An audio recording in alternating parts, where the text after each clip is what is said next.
1969 সালের 18 ফেব্রুয়ারি আইয়ুব বিরোধী আন্দোলনের সময় পাকিস্তানি সেনাবাহিনীর আক্রমণের মুখে বিশ্ববিদ্যালয়ের ছাত্রদের রক্ষা করতে গিয়ে শহীদ হন রাজশাহী বিশ্ববিদ্যালয়ের রসায়ন বিভাগের সহযোগী অধ্যাপক ও তৎকালীন প্রক্টর সৈয়দ মোহাম্মদ শামসুজ্জোহা।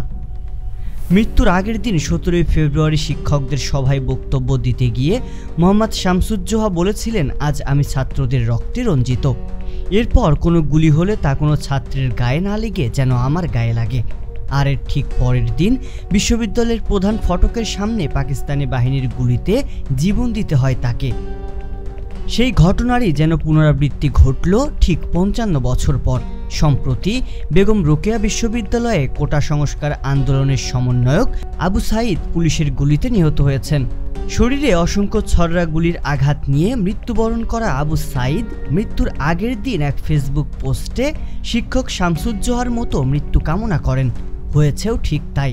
শিক্ষক শামসুজ্জোহা যেমন ওই বক্তব্যের একদিন পর চলে গিয়েছিলেন, আবু সাঈদও ফেসবুক স্ট্যাটাস দেওয়ার একদিন পর পুলিশের গুলিতে নিহত হন।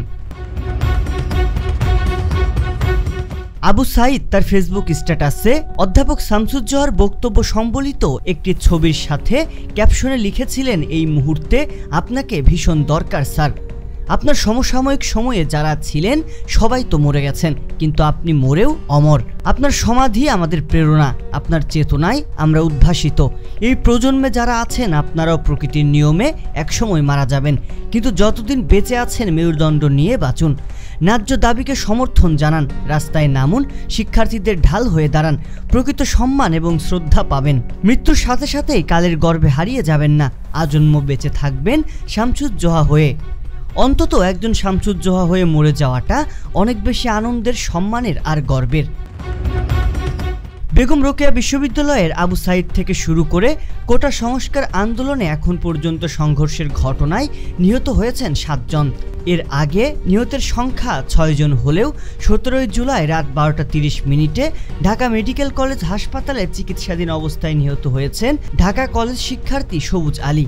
তবে সবুজ কোনো রাজনৈতিক দলের হয়ে নাকি সাধারণ শিক্ষার্থীদের পক্ষে আন্দোলনে গিয়েছিলেন সেই বিষয়ে এখনও নিশ্চিত হওয়া যায়নি।